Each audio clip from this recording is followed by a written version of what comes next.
Hello, beautiful people, and Happy New Year. Last year went by really fast to me, but also very slow at the same time. I don't even know why that is, but I am somewhat happy that it is a new year.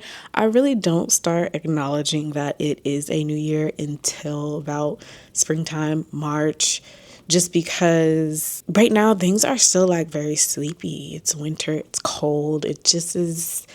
This is not a good time for like new ideas, in my opinion, or to even set new goals, which is why I feel like a lot of people fall off from their resolutions, unless it's like a resolution that, like, oh, I want to stop drinking or I want to drink less. I only drink at special events, like resolutions like that, or I want to get a little bit more organized. That type of stuff, yeah, that makes sense. But just like fitness goals, financial goals, I do feel like it is very hard to say, yeah, I'm going to go to the gym every single day for the rest of the year, with breaks in between, of course, because sometimes you just don't know when you're not going to feel good. You're not up to going to the gym. And I honestly think you should not go to the gym if you are sick, because ew. And I feel like that's how a lot of people are currently getting sick. So for me, I really treat the new year just kind of normal, like it is a normal day, a normal week. At first, I did start to kind of freak out that nothing was getting done because we just came off of Christmas and, the family is here and it was just like so much going on, holiday shopping, all of that. And I was getting kind of like, oh no, like, my room's not really clean, even though my room is never clean except for like once a week for, 2 minutes. I did start to panic a little bit, like, oh no, nothing's clean. Like, I wanted to start the new year clean. And then I was just all like, that doesn't really matter when I really, really think about it, because my room should have been clean already. Stuff should have already been done if I already had, a system or, routine set in place already. So that's really on me. I will say I did really embrace resting during Christmas time, a little bit before Christmas. Like, I was still getting stuff done, but I was resting and I really, really got into knitting. So I picked up another new hobby. That would probably be the second hobby that I have picked up last year. So knitting is definitely coming into the new year with me. So that's very fun. But as I was ending the year, and this is really what I wanted to touch on in this video, is I filmed a lot of content. I was doing days in the life. I did have a reading vlog, and I know I said I would do a reading vlog, and I kept on saying it. And I did film it. I even did a whole wrap up of it, but I never ended up posting it or even editing it, because part of that was because I wasn't sure how I felt about the book. And I did feel like there was a lot of lulls throughout the video. Here is what I did think of the video. I will try to edit it in a way that makes sense, because it was just one of those books that left me very confused, befuddled. Like, I didn't think it was a bad book. I think it was written well, but there was just something underlying about it that I just I wasn't vibing with. I'm going to be reading the book Scrap. Sorry for the glare, if you can see a glare, but I'm going to be reading the book Scrap. Let me read the synopsis. Can you read that on YouTube? Ooh. Okay, a true crime obsessed young artist is drawn into the lives of a deliriously wealthy family in this fantastically entertaining thriller from the author of Other People's Clothes. Recently dumped and stuck with the mortgage, artist Esther Ray wants to burn down the world, but instead she reluctantly accepts a scrapbooking job from the deliriously wealthy Naomi Duncan. The scrapbooks, a secret birthday gift for Naomi's husband, Bryce, trace the Duncans' 25-year marriage. The conditions? Esther must include every piece of paper she's been sent, must sign an NDA, and must only contact Naomi using the burner phone provided. Otherwise, she'll spoil the surprise. As Esther binges true crime podcasts and works through the nearly 200 boxes of Duncan's a new word, of Duncan detritus, she finds herself infatuated with the gilded family until Mid-project, Naomi dies suspiciously. When Esther becomes convinced the husband killed her, she uses the scrapbook's trove of information to insert herself into the Duncans' lives to prove it. But the more Esther investigates, the further she is dragged back to the scorched earth of her own past in the art world. Laced with pitch black humor and conspiratorial unease, Scrap is a razor-sharp examination of wealth and power, art and truth, of the line between justice and revenge, and who gets to cross it. Okay, this sounds really good. So this is Scrap by Kala Hinkle. I do believe that's how you say her name. Kala Hinkle. Yes. Blackly humorous and enjoyably twisted. Paula Hawkins, author of The Girl on the Train. Okay, so I absolutely love the book, The Girl on the Train, and Gone Girl. I didn't read Gone Girl, but I want to read Gone Girl. But I did read The Girl on the Train, and I absolutely love that book. So if you're into mysteries like I am, Girl on the Train is a really good one. Okay, so I did just finish the first chapter, and right off the bat, the main character is an asshole. Yes, just best word I could come up with is a hipster who kind of thinks that they're better than everybody because they're not pretentious, even though they actually are pretentious. Sorry to any hipsters out there, but yeah, it's giving I'm better than everybody because everybody else is here just for ego. But yeah, very interesting start to the book. I will say I do love a very flawed main character that makes the story that much more interesting to me. I do not like perfect main characters. I do feel like as the story unfolds, I'm going to see more of why they're the way that they are, of course. So hopefully. And I also, am looking forward to more of the mystery. It just started, so I'm not rushing it at all. But so far, pretty good opening. I am about to enter chapter 5 of Scrap.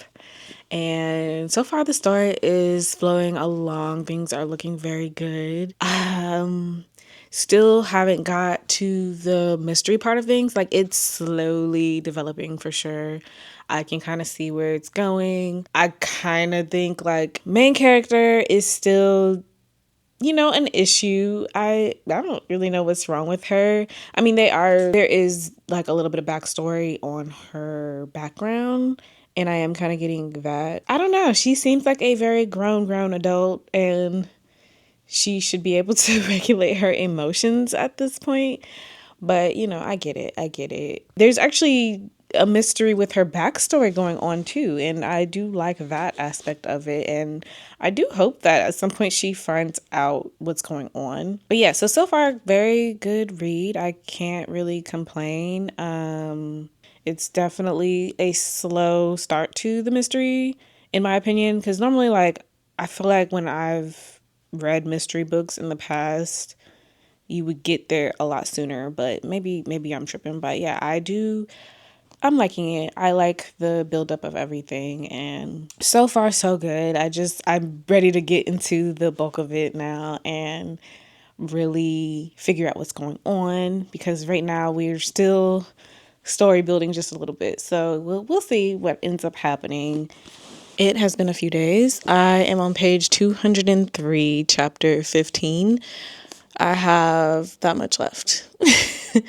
But yeah, I've been chugging along on this, and it's been great. It's been great reading in general. The story itself, I do like it. It is good.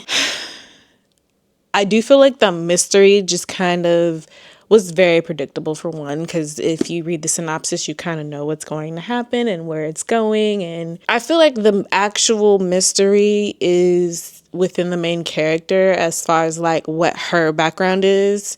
I'm trying not to like give away too many crazy spoilers or any spoilers at all. But I do feel like the mystery is more so her background.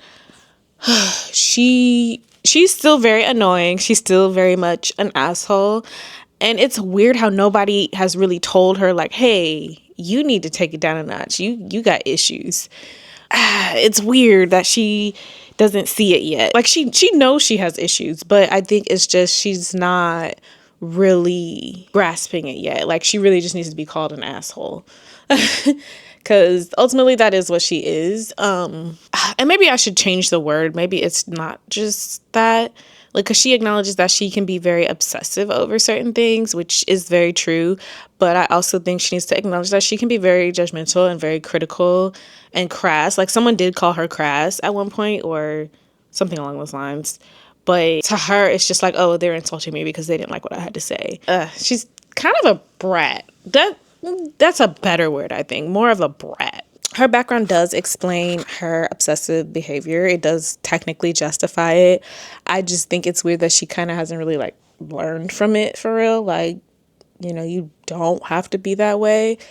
I do think in this instance, it makes sense why she is trying to figure things out as far as what the mystery is. I will say I said this before, I do love a messy main character who is flawed like this, because this is real life. Like, it's not just like, oh, the main character is so perfect and when she walks she floats in the wind, and I cannot stand a main character, especially a female main character like this main character. She is a white female.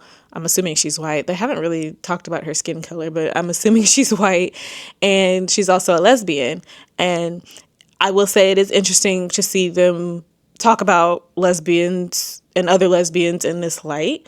Like, you don't typically see that in a lot of new media like that. Maybe TV though, but books, no, not so much. I do like it.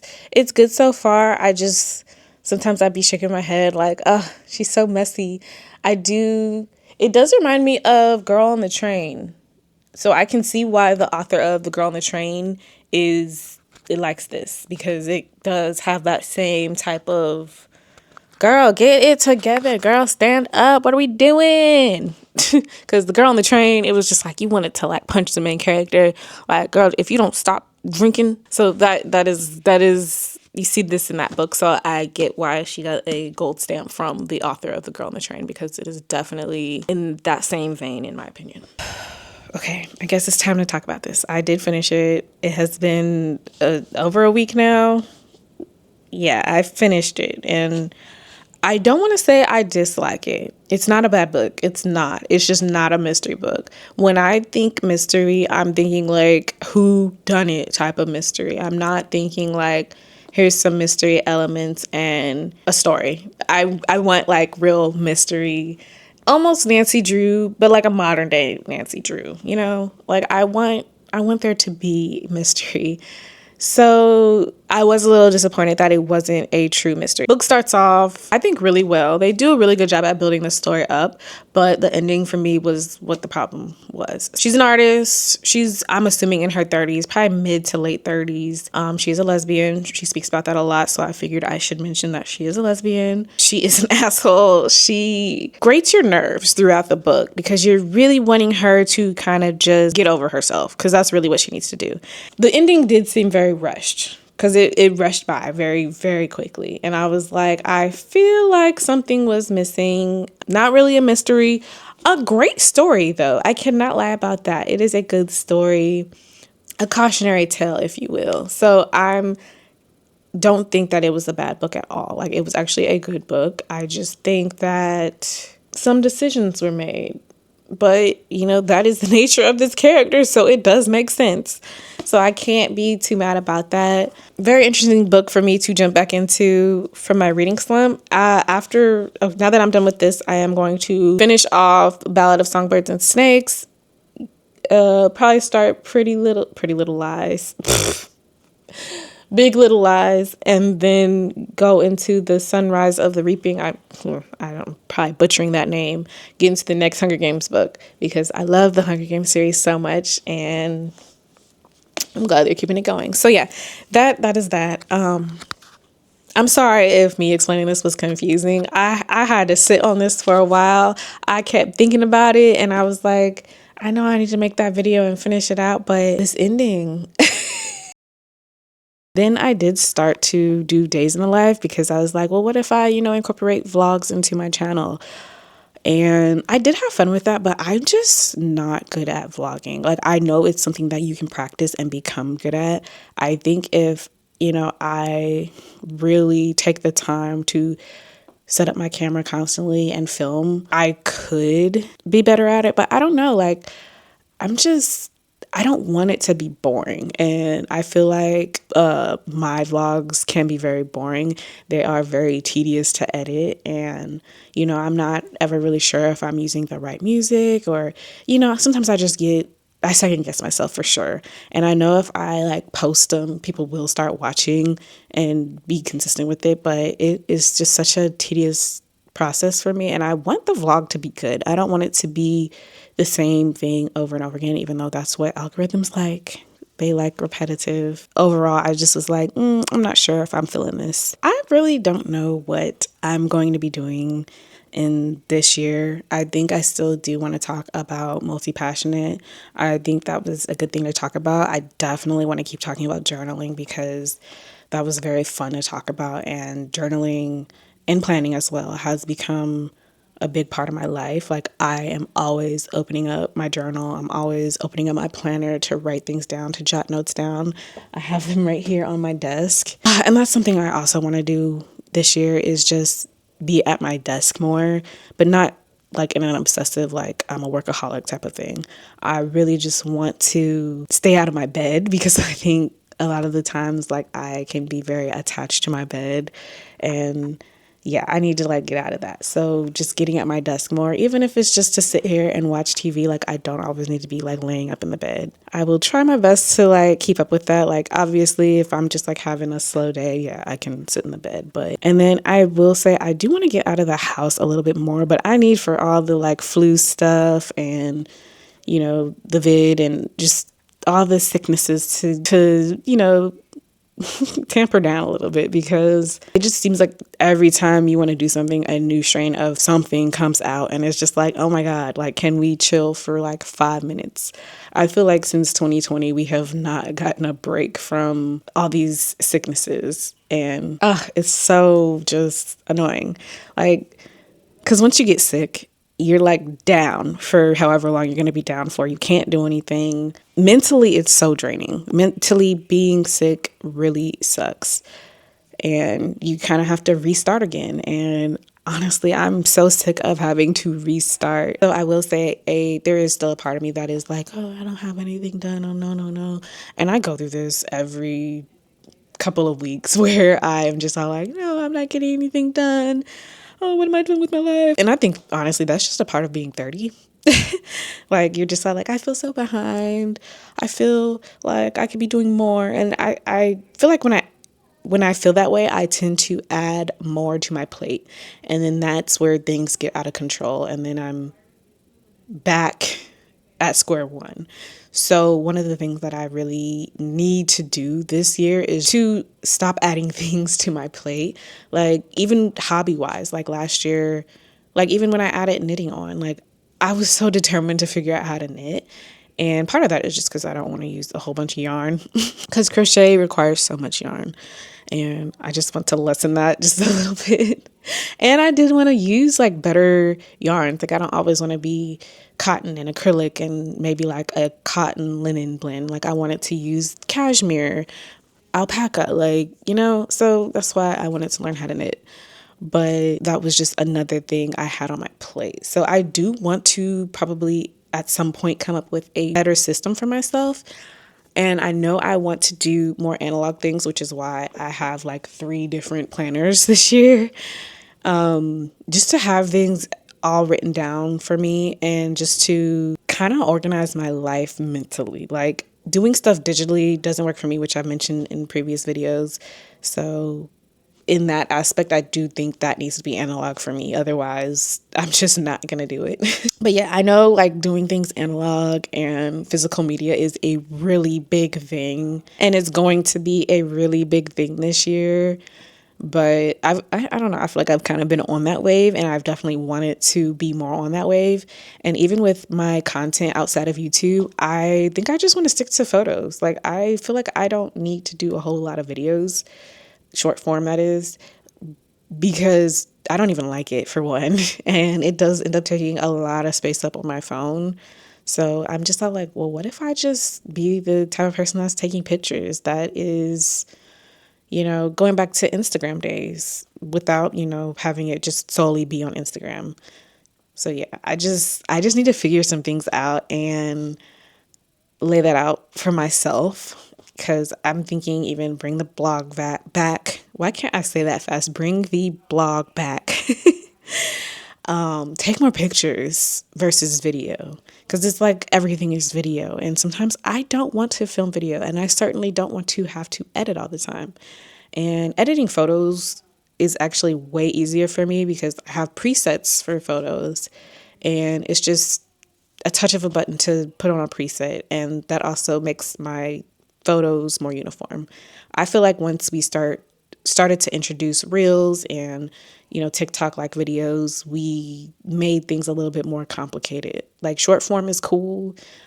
I think it works for certain things and certain people and certain brands, but for me personally, it is kind of just like, I don't know. I always just get so weird about it, and I'm not going to say I can't do it. I know I can do it, but it just it takes up way more of my time, and I'd rather be the person that just has the tiny little 3-second clips of me doing whatever I'm doing. Like right now, I could have my phone set up and film 3 seconds and put that in a video saying whatever on top of it. That'll be the short form if I'm going to do short form video. But I think my signature style is carousels, photos. I don't want to go 100% analog because I think that's unrealistic, at least right now. But it'll probably be about half and half, maybe a little more digital than analog, but just I would say like a 60, what is it, 60/40 versus a 50/50, maybe. I don't know. You guys tell me. I just feel like because our life has been so digital and on the internet for years now, it is kind of hard to go backwards, but yeah. I'm trying to figure things out still. And I feel like that's just all a part of life. We're all trying to figure things out. We don't really know what we're doing. Like, let's be absolutely real. It's all a guessing game, especially this content life. It is such a guessing game. Like, when people come out with these videos saying, this is what works. Like, yeah, it works, but you still have to, I don't even know what I was trying to say. I think this is time to close out my video because it is getting loud in here again. Family is over here, and it gets loud real quick. So I'm going to close out this video and really think about what it is that I'm going to be doing this year and I guess years to come. And if I'm going to be, a kind of an analog girly. You guys know I never do anything like, that sounds bad. I never do anything 100%. No, I mean, like, if someone has like a challenge going on, I always tweak the challenge no matter what. So there's this whole analog life trend going on. I know I'm not going to do it 100%. So, yeah. So thanks for watching. I know this was like a very different type of, I know this was a different type of video and yappy once again, but I just kind of wanted to say what I was doing and that I needed to rest during the holidays. So I hope the break wasn't too long, but yeah. Thanks for watching, and I'll catch you in the next one. Bye. Happy New Year.